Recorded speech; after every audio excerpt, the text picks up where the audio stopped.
এই দুর্দান্ত স্বাদের রোজবান তৈরির জন্য আমরা যা যা করব, প্রথমে উষ্ণ গরম পানিতে ইস্ট দিয়ে নিব আর অন্যদিকে বাউলে নিব সাদা আটা 2 থেকে আড়াই কাপের মতো। এর মধ্যে দিয়ে নিব সামান্য সল্ট, স্বাদ মতো দিব 3 চামচের মতো চিনি।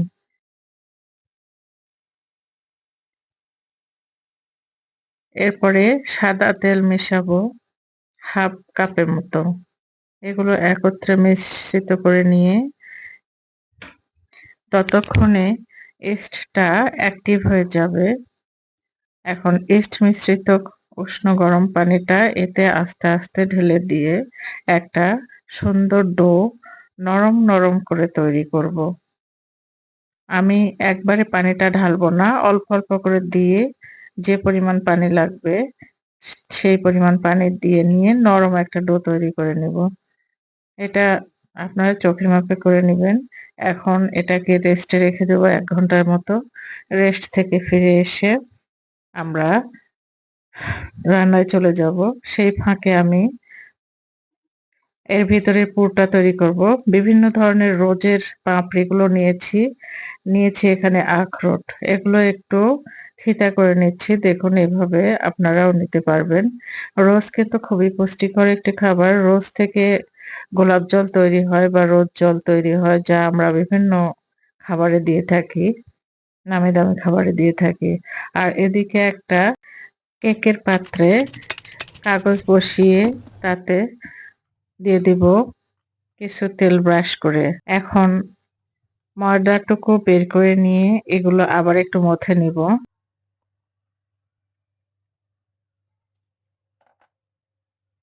আর ডোটা কতটা নরম হয়েছে দেখতে পাচ্ছেন। এর উপরে আমি আবার একটু সয়াবিন তেল মিশিয়ে নিচ্ছি। ঘিও মিশিয়ে নেওয়া যেতে পারে। চাকু দিয়ে কেটে নিচ্ছি পিস পিস করে। কেটে নেওয়ার পরে এর ভিতরে পুর দিয়ে সুন্দর করে বানের আকৃতি তৈরি করে নেব। দেখুন এইভাবে আমি মুড়িয়ে মুড়িয়ে নিচ্ছি, মোল্ড করে নিচ্ছি। এখন এর ভেতরে পুর দিয়ে দিব সেই রোজ পাপড়িগুলো এবং আখরোটের। এখানে কাজু বাদামও দেওয়া আছে। এগুলো পুর হিসেবে ব্যবহার করব।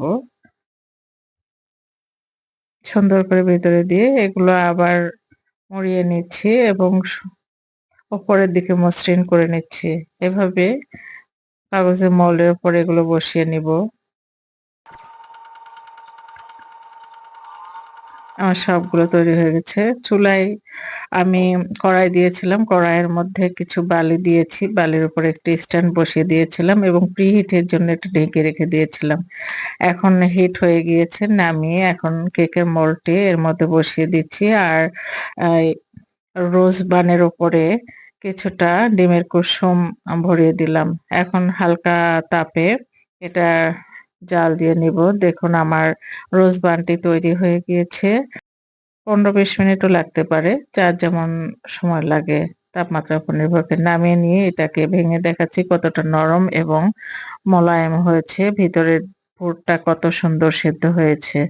এটা খেতেও খুবই চমৎকার। আপনারা বাড়িতে এখন এটাতে কিছু মধু মিশ্রিত করে খাওয়ার উপযুক্ত করে নিচ্ছি। খুবই পুষ্টিকর। এটা একটা খেলেই অনেকটা পেট ভরে যায়। ভিডিওটি পছন্দ হলে লাইক দিবেন, শেয়ার করবেন, চ্যানেল সাবস্ক্রাইব করে পাশে থাকবেন। ধন্যবাদ সকলকে। আল্লাহ হাফেজ।